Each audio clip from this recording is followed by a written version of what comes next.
Welcome to my channel. പുതിയൊരു വീഡിയോയിലേക്ക് എല്ലാവർക്കും സ്വാഗതം. ക്രോക്സ് ഒക്കെ ഇട്ട് മുറ്റം തൂക്കുന്ന ലോകത്തിലെ ഏക വ്യക്തി ഞാനായിരിക്കും കേട്ടോ. മുറ്റം കുറേ ദിവസമായിട്ടോ അടിച്ച് വാരിയിട്ട്, കാരണം ഞാൻ കരുതി നമ്മുടെ റോഡ് റെസിഡൻസ് എല്ലാവരും കൂടെ ചേർന്നിട്ട് കോൺക്രീറ്റ് ചെയ്യാനൊക്കെ ഒരു പ്ലാൻ ഉണ്ട്. അപ്പോൾ അങ്ങനെ കോൺക്രീറ്റ് ചെയ്ത ശേഷം അടിച്ച് വാരാന്നൊക്കെ പറഞ്ഞ് അങ്ങനെ ഇട്ടിരിക്കുകയായിരുന്നു കേട്ടോ. കാരണം പുറത്തുള്ള ചെളിയും മണ്ണും ഒക്കെ ചവിട്ടിക്കൊണ്ടും വണ്ടിയിലും ഒക്കെ ഉള്ളതെല്ലാം നമ്മുടെ വീടിൻ്റെ മുറ്റത്ത്, നമ്മുടെ അല്ല, ഇവിടെയുള്ള എല്ലാ വീടുകളുടെയും മുറ്റത്തിൻ്റെ അവസ്ഥ ഇത് തന്നെയാണ് കേട്ടോ. അപ്പോൾ അതെല്ലാം കഴിഞ്ഞിട്ട് ക്ലീൻ ചെയ്യുക, കഴുകി ഇറക്കാന്നൊക്കെ പറഞ്ഞിരുന്നിട്ട് ഒരു രക്ഷയും ഇല്ല. നോക്കിയിരുന്നാൽ വീടാകെ നശിക്കും കേട്ടോ. അതേ കിടക്കുന്ന കോലം നോക്കി. അല്ലെങ്കിലേ ഞാൻ ഇവിടെ ഇൻ്റർലോക്ക് ഭയങ്കര ബ്രൈറ്റായിട്ട് ഇരിക്കട്ടെ എന്ന് കരുതി വൈറ്റും ബ്ലാക്ക് കോമ്പിനേഷനും കൂടെ ഉള്ളതാണ് നമ്മൾ ഇട്ടേക്കുന്നത് കേട്ടോ. വണ്ടികളെല്ലാം കയറി ഭയങ്കര വൃത്തികേടായിട്ട് കിടക്കുകയാണ് മുറ്റം. വീടും അതെ, ഏകദേശം പെയിൻ്റ് അടിക്കാനുള്ള സമയമൊക്കെ ആയി കേട്ടോ. 6 വർഷമൊക്കെ ആയി നമ്മുടെ വീട് വെച്ചിട്ട്. പെയിൻ്റ് അടിക്കാനുള്ള സമയം അതിക്രമിച്ച് കിടക്കുകയാണ്. പക്ഷെ തൊട്ടാൽ പണിയാണ്, അതുകൊണ്ട് അങ്ങനെ തൊടാതെ വെച്ചിരിക്കുകയാണ്. കുറേശ്ശെ പണികളൊക്കെ ചെയ്യാന്നുള്ള രീതിയിൽ. പണികളെന്ന് പറഞ്ഞാൽ കിച്ചൺ കബോർഡ്സും എല്ലാം ഇപ്പോൾ 6 വർഷമായില്ല, അതിൻ്റേതായ പഴക്കങ്ങൾ വന്നിട്ടുണ്ട്. എല്ലാം ഒന്നുകൂടെയൊക്കെ പൊടി തട്ടി എടുക്കേണ്ടതായിട്ട് ഇരിപ്പുണ്ട്. അപ്പോൾ എല്ലാം കൂടി ചെയ്യുമ്പോൾ നമ്മുടെ കയ്യിൽ നിൽക്കില്ല കേട്ടോ. അപ്പോൾ കുറേശ്ശെ ചെയ്യണം. അപ്പോൾ അതിനുള്ള സമയം കിട്ടുന്നില്ല, സന്ദർഭം കിട്ടുന്നില്ല, പൈസ സെറ്റാവുന്നില്ല. അതുകൊണ്ട് അങ്ങനെ പെൻഡിങ് വച്ചിരിക്കുകയാണ്. തൊട്ടാൽ പണിയാണ്, അതുകൊണ്ട് തൊടണം. ഉടനെ തന്നെ എല്ലാം മൊത്തത്തിലൊന്ന് ക്ലിയർ ചെയ്യണം. എന്തായാലും അതിപ്പോൾ തൽക്കാലം അവിടെ നിൽക്കട്ടെ. ഞാൻ എൻ്റേതായ രീതിയിൽ വീടും പരിസരമൊക്കെ വൃത്തിയാക്കുകയാണ്. നമ്മുടെ പിച്ചി കൂടോടെ ഒരു ദിവസം ഏട്ടൻ അങ്ങ് വെട്ടിക്കളഞ്ഞതാട്ടോ. കമ്പ് മാത്രം ഉണ്ടായിരുന്നു. ഞാൻ കരുതി അത് പോയി എന്ന് തന്നെ കരുതി. പക്ഷെ അത് തിളിർത്ത് വന്നപ്പോൾ ഉണ്ടല്ലോ, ഡബിൾ എഫക്റ്റിൽ അത് തിളിർത്ത് നിറയെ പൂവും ശിഖരങ്ങളൊക്കെ ആയിട്ട് ഭയങ്കര രസമായിട്ട് നിൽപ്പുണ്ട് കേട്ടോ. ഇന്നിപ്പോൾ നോക്കിയപ്പോൾ അതിൻ്റെ ഇടയ്ക്ക് ഏതൊക്കെയോ കമ്പുകൾ ഉണങ്ങി നിൽക്കുന്നു. സാധാരണ ഈ പിച്ചിയുടെ ഏതെങ്കിലും ഒരു ഭാഗത്ത് തൊട്ട് അതിൻ്റെ ഇഷ്ടത്തിന് വളരാൻ വിട്ടില്ല എങ്കിൽ അത് കരിങ്ങി പോകും. പക്ഷെ ഇപ്രാവശ്യം തിളിർത്ത് വന്നപ്പോൾ ഞാൻ തൊടാനേ പോയില്ല. അതിൻ്റെ ഇഷ്ടത്തിന് തന്നെ അത് വളരട്ടെ എന്ന് അങ്ങ് കരുതി. പക്ഷെ എന്തോ അതിൻ്റെ കുറച്ച് ഭാഗങ്ങൾ കരിങ്ങി നിൽക്കുന്നു. എനിക്ക് തോന്നുന്നു വെയിലൊന്നും കിട്ടാതെ അങ്ങനെ കരിഞ്ഞതാണോ എന്ന് അറിയത്തില്ല കേട്ടോ. ഇപ്പോൾ 2 ദിവസമായിട്ട് ട്രിവാൻഡ്രത്ത് മഴയൊന്നുമില്ല. അപ്പോൾ ചെടിക്കെല്ലാം വെള്ളം ഒഴിച്ചു കൊടുക്കുകയാണ്. ഇവിടെ ഒരു ദിവസത്തെ വെയിൽ വന്നാൽ മതി കേട്ടോ. നല്ല കാര്യമായിട്ടുള്ള വെയിലായിരിക്കും. അപ്പോൾ വെയിലിൽ ആയതുകൊണ്ട് വെള്ളം ഒഴിച്ചു കൊടുത്തില്ല എങ്കിൽ അന്നത്തെ ദിവസം തന്നെ ചെടികളെല്ലാം ചീത്തയാവും കേട്ടോ. അങ്ങനെ ചെടികൾക്കെല്ലാം വെള്ളം ഒഴിച്ചു കൊടുക്കുകയാണ്. മഴയൊക്കെ കിട്ടിയതുകൊണ്ട് ചെടികൾ നല്ല ഇതായിട്ട് നിൽക്കുകയാണ്. വെള്ളം കൂടി ഒഴിക്കാതായാൽ അങ്ങ് പോവും കേട്ടോ. അതേ മാവിൽ മാങ്ങയെല്ലാം നിൽപ്പുണ്ട്. ലാസ്റ്റ് മാങ്ങയാണ്. പക്ഷേ 365 ദിവസവും മാങ്ങ തരുന്ന മാവാണ് തായ്ലൻഡ് മാവ്. മിക്കവാറും 365 ദിവസവും മാങ്ങ കിട്ടിയില്ല എങ്കിലും മിക്കവാറും ഒക്കെ ഇതിൽ 1ഉം 2ഉം ഒക്കെ അവിടെ ഇവിടെയൊക്കെ ഉണ്ടാവും. ഞാൻ നല്ല രീതിയിൽ വളവും കൂടി കൊടുക്കുകയാണെങ്കിലുണ്ടല്ലോ, നല്ല വലിയ മാങ്ങ കിട്ടുമെന്നാണ് തോന്നുന്നത് കേട്ടോ. ഇത് വളമൊന്നും ഇടില്ലല്ലോ, എങ്കിലും ഇത്രയേറെ മാങ്ങ എനിക്ക് കിട്ടിയില്ലേ ഈ സ്ഥലത്ത് നിന്ന്. അപ്പോൾ ഇതേ നമ്മുടെ എന്താണ് ഇതിൻ്റെ പേര് പറഞ്ഞാൽ കറിവേപ്പിലയ്ക്കും വെള്ളം ഒഴിച്ചു കൊടുക്കുകയാണ്. ഞാൻ ഇവിടെ ഈ റോഡ് പൊളിച്ചപ്പോൾ ഞാൻ കരുതി കറിവേപ്പിലയുടെ കാര്യത്തിലൊക്കെ തീരുമാനമാകുമെന്നാണ്. പക്ഷേ ഭാഗ്യത്തിന് അതൊന്നും പോയില്ല കേട്ടോ. അതെല്ലാം അവിടെ അങ്ങനെ നിൽപ്പുണ്ട്. അതെല്ലാം കഴിഞ്ഞിട്ട് നമ്മുടെ കാർ ഇപ്പോഴും താഴെ തന്നെയാണ് കിടക്കുന്നത്. ഇതുവരെ മുകളിൽ കയറ്റിയില്ല. ആരും വണ്ടികളൊന്നും മുകളിലേക്ക് കയറ്റിയില്ല. അപ്പം നമ്മളും ആ ഒരു റിസ്ക് എടുക്കേണ്ടെന്ന് കരുതി താഴെ തന്നെ ഇട്ടിരിക്കുകയാണ്. അപ്പോൾ കഴിഞ്ഞ സൺഡേ ഇവിടെ റെസിഡൻസ് എല്ലാവരും കൂടെ ചേർന്നിട്ട് അവിടേക്ക് ഒന്ന് സെറ്റ് ചെയ്യാമെന്ന് കരുതിയപ്പോഴേക്കും മഴയുള്ളതുകൊണ്ട് പിന്നെ അതങ്ങ് മാറ്റി വെച്ചു. ഈ സൺഡേ മഴയില്ലെങ്കിൽ അവരവിടേക്ക് ഒന്ന് ക്ലിയർ ചെയ്യുമെന്ന് പറയുന്നുണ്ട് എല്ലാവരും കൂടെയൊക്കെ ചേർന്നിട്ട് കേട്ടോ.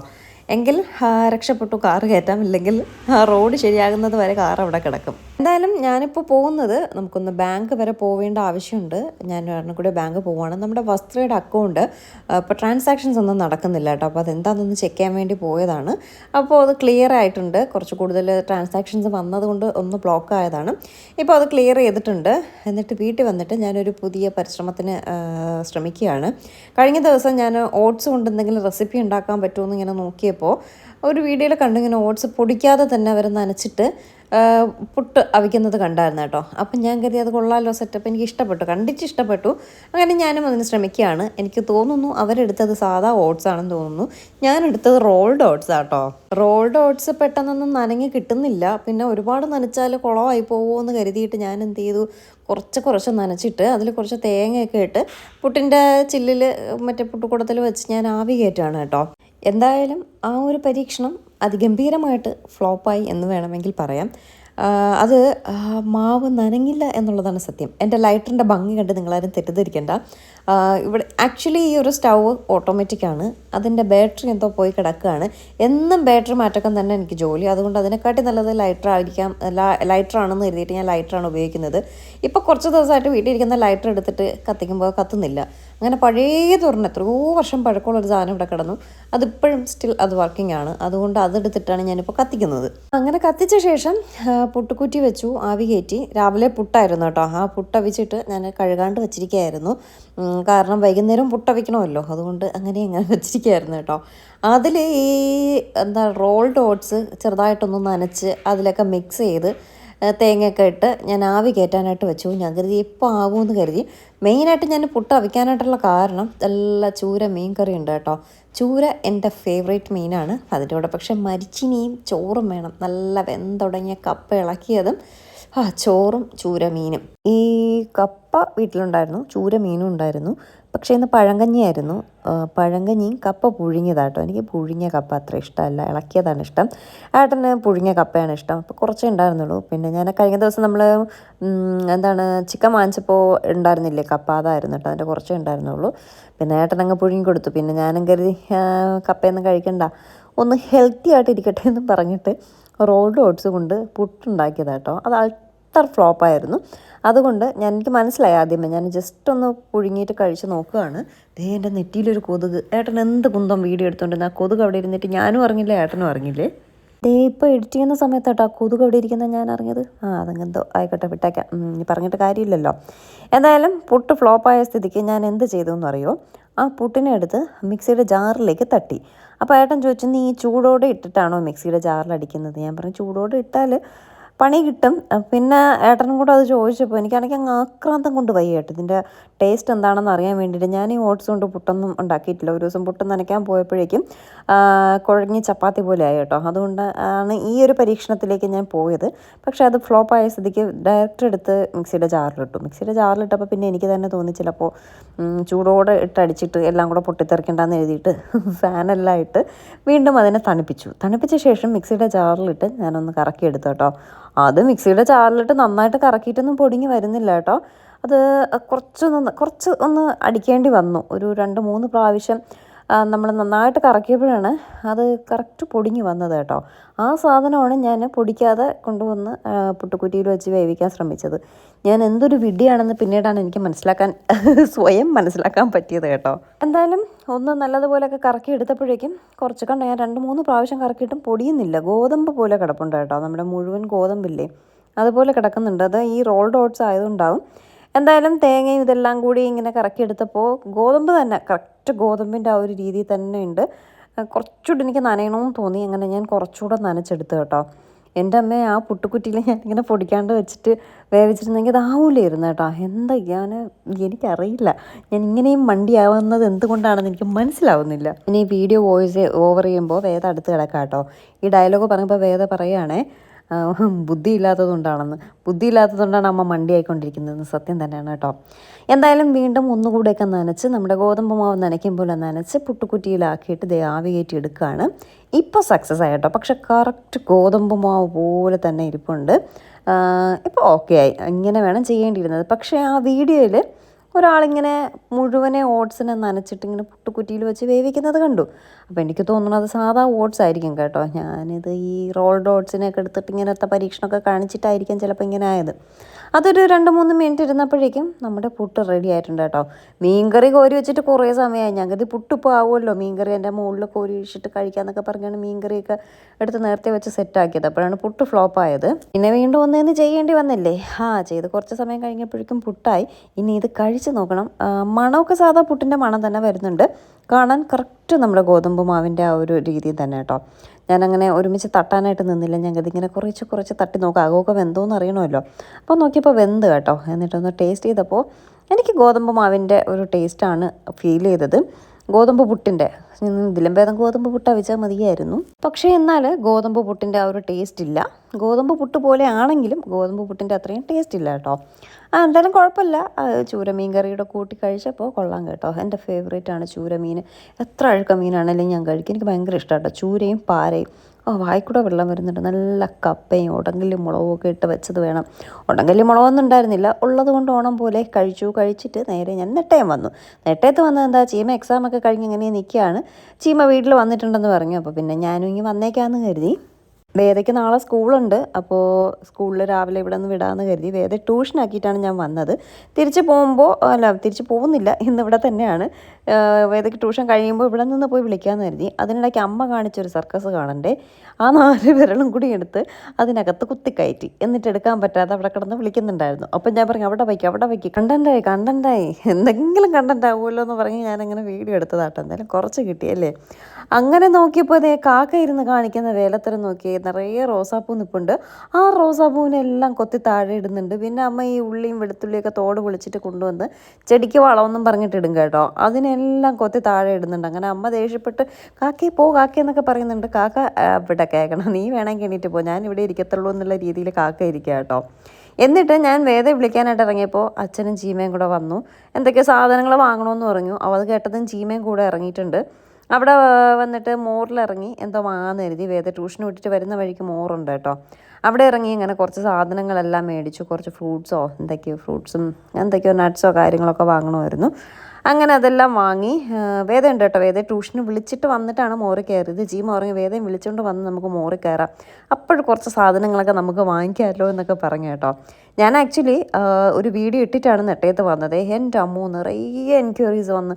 ഞാനൊരു ചുരിദാർ മെറ്റീരിയലിൻ്റെ ഒരു വീഡിയോ ആണ് ഇട്ടിട്ടുണ്ടായിരുന്നത്. സത്യം പറഞ്ഞാൽ മെറ്റീരിയൽ ഞാൻ പോകില്ല എന്ന് കരുതി വളരെ കുറച്ച് മാത്രമേ കളക്ഷൻസ് എടുത്തിട്ടുണ്ടായിരുന്നുള്ളൂ. എന്തോരം എൻക്വയറീസാണ് വന്നതെന്നറിയോ, എന്തോരം. ശരിക്കും നമ്മൾ കോട്ട് സെറ്റും സാരീസും ഒക്കെ ഇടുന്നതിനെക്കാട്ടി എൻക്വയറീസ് ആയിരുന്നു. ഞാനൊരു 3 ചുരിദാർ മെറ്റീരിയൽ എടുത്തിട്ടുണ്ടായിരുന്നുള്ളൂ. ആ സെക്കൻഡ് തന്നെ 1 മണിക്കൂർ കൊണ്ട് തന്നെ അതിൻ്റെ എല്ലാ പീസസും ഓൾമോസ്റ്റ് പോയി കേട്ടോ. ഇനിയൊരു 2-3 പീസ് മാത്രമേ അവൈലബിൾ ആയിട്ടുള്ളൂ ഞാൻ ഈ ഡബ് ചെയ്യുന്ന സമയത്തെ. ഇപ്പോൾ എനിക്ക് മനസ്സിലാക്കാൻ പറ്റി ചുരിദാർ മെറ്റീരിയൽ നല്ല മൂവ്മെൻ്റ് ഉള്ള കാര്യമാണെന്നുള്ളത് കേട്ടോ. ഞാൻ ഒട്ടും പ്രതീക്ഷിച്ചില്ല, അതുകൊണ്ടാണ് ഞാൻ 2-3 പീസ് എടുത്തത്. നമുക്കറിയില്ലല്ലോ, നമ്മൾ ഫസ്റ്റ് ടൈമല്ലേ, ഏതൊക്കെയാണ് മൂവ്മെൻറ്റ് കൂടുതലുള്ളതെന്നും അറിയത്തില്ല. സാരിയും കോട്ട് സെറ്റുകളും ഒക്കെ നല്ല രീതിയിൽ പോകുന്നുണ്ട്. പക്ഷേ ഞാൻ അത്രയ്ക്ക് ഈ ഒരു മെറ്റീരിയൽ ഇട്ടപ്പോൾ ഇഷ്ടം പോലെ എൻക്വയറീസ് ആട്ടോ. ഒരു റെസ്റ്റ് ഇല്ലാണ്ടാണ് ക്യൂ എന്ന് പറയും ഫോണിൽ വന്നുകൊണ്ടേ ഇരിക്കുന്നുണ്ട്. ഞാൻ പിന്നെ വേദയെ വിളിക്കാൻ പോയി, അതുകൊണ്ട് എനിക്ക് കൂടുതൽ എടുക്കാനും പറ്റുന്നില്ല. അതുകൊണ്ട് എല്ലാം കൂടെ സ്റ്റക്കായി കിടക്കുക കേട്ടോ. ഞാൻ അവിടെ നിന്ന് കുറേ സമയം വീഡിയോസ് എടുക്കാൻ നോക്കിയിട്ട് പറ്റുന്നില്ല. ഞാൻ പിന്നെ ചീമയോട് പറയും, ചീമ കുറച്ചെങ്കിലും വീഡിയോ എടുത്താന്ന് പറഞ്ഞിട്ട് ചീമയാണ് കുറച്ചൊക്കെ വീഡിയോ എടുത്തുന്നത്. അങ്ങനെ ചീമ പറഞ്ഞ് നീ എന്തോന്ന് സാധനം വാങ്ങാൻ വന്നിട്ട് ഫോൺ കുത്തിക്കൊണ്ടിരിക്കണം എന്ന് പറഞ്ഞിട്ട് ചീമ എൻ്റെ വഴക്ക് പറയുന്നുണ്ട്. അങ്ങനെ സാധനങ്ങളെല്ലാം വാങ്ങി. എന്തൊക്കെയോ കുറച്ച് വാങ്ങിച്ചോളൂ കേട്ടോ. കുറേ വാങ്ങിക്കാനായിട്ട് കയറി, എങ്കിലും അവർക്ക് ആവശ്യമുള്ളതെല്ലാം വാങ്ങിയിട്ടുണ്ട്. ചീമയ്ക്കും വേദയ്ക്കും ആവശ്യമുള്ള സാധനങ്ങളെല്ലാം വാങ്ങി. അച്ഛനെ കൂടെ കൂട്ടിയതിൻ്റെ കാരണം ഇത് തന്നെയാണ് കേട്ടോ. ഇതിനകം മോറിൽ കയറണം, എന്തെങ്കിലുമൊക്കെ വാങ്ങിച്ച് കൂട്ടണം എന്നുള്ള രീതിയിൽ തന്നെയാണ് അച്ഛനെ കൂടെ കയറ്റിയത്. അപ്പോൾ ഞാൻ എന്തായാലും കരുതി കാർ എടുത്തിട്ട് വരാം. കുറച്ച് ദിവസം ഇവിടുത്തെ കാർ എടുത്തിട്ട് ഇന്നലെ എടുത്തായിരുന്നു. അപ്പോൾ ഇന്ന് ഒന്നുകൂടെ എടുത്തിട്ടൊക്കെ വരാം. ഇവിടെ ഭയങ്കര എലിശല്യമൊക്കെ ഉണ്ട്, അതുകൊണ്ട് കാറൊന്ന് അനക്കിയേക്കാന്ന് കരുതിയാണ് വേദയും വിളിക്കാനായിട്ട് കാറിൽ പോയത് കേട്ടോ. അങ്ങനെ നമ്മൾ സാധനങ്ങളെല്ലാം വാങ്ങിയിട്ട് നേരെ വീട്ടിൽ പോയി. ഇവർ മാങ്ങയൊക്കെ വാങ്ങിയിട്ടുണ്ടായിരുന്നു കേട്ടോ. ഞാനതൊന്നും സത്യമായിട്ടൊന്നും കണ്ടില്ല. ഏതൊക്കെയാണ് വാങ്ങി ഞാനും എന്തൊക്കെയാണ് വാങ്ങാം എന്നൊക്കെ പറഞ്ഞാണ് പോയത്. പക്ഷെ ഒന്നും വാങ്ങാനുള്ള സമയം എനിക്ക് കിട്ടിയില്ല. അവർ വാങ്ങിച്ചിറങ്ങിയിട്ട് ഞാൻ എന്താ വാങ്ങിയതെന്ന് നോക്കിയിട്ടുണ്ടായിരുന്നില്ല.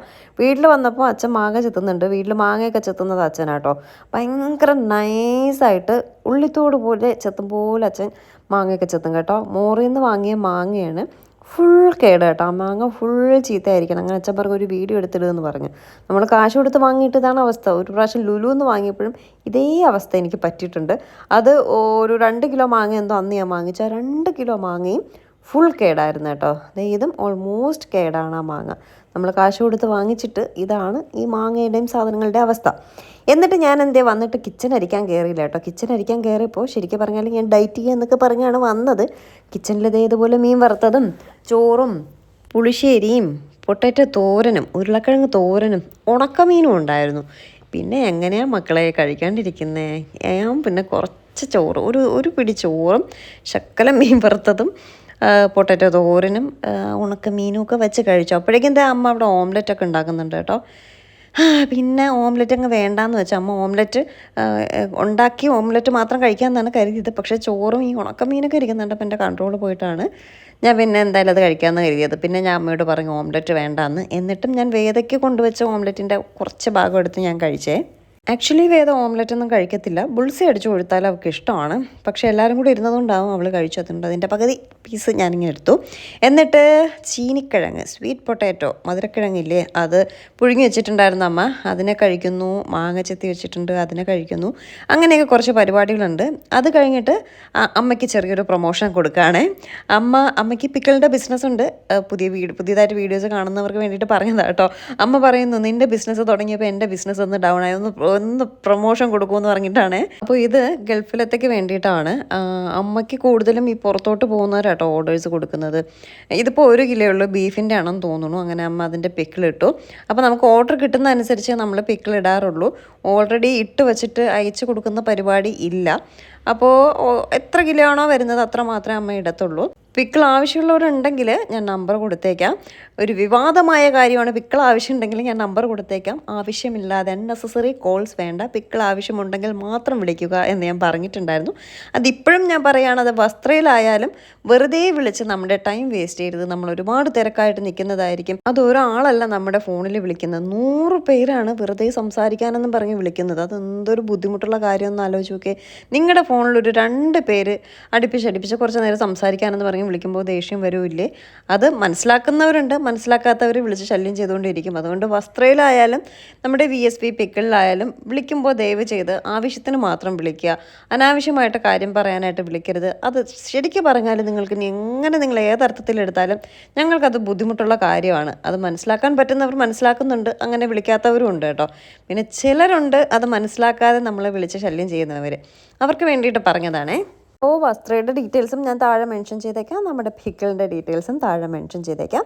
പിക്കിളും നമ്മുടെ ഡ്രസ്സും ഒക്കെ ആവശ്യമുള്ളവർക്ക് അതിൽ കോൺടാക്റ്റ് ചെയ്യാവുന്നതാണ്. അങ്ങനെ നാളെ കൊടുക്കേണ്ട പിക്കിളെല്ലാം അച്ഛനാണ്. പാക്കിങ്ങും കാര്യങ്ങളെല്ലാം അച്ഛനാട്ടോ. അമ്മയ്ക്ക് പിക്കിൾ ഇടക്കാൻ മാത്രമേ ജോലിയുള്ളൂ. പാക്കിങ്ങും എഴുതക്കവും കൊണ്ട് കൊടുക്കുന്നതും എല്ലാം അച്ഛൻ തന്നെയാണ്. അപ്പോൾ അതെല്ലാം കഴിഞ്ഞ ശേഷം നമ്മൾ പോയി കിടന്നുറങ്ങി. ഇന്നത്തെ വിശേഷം ഇത്രയേ ഉള്ളൂ. ടാറ്റാ.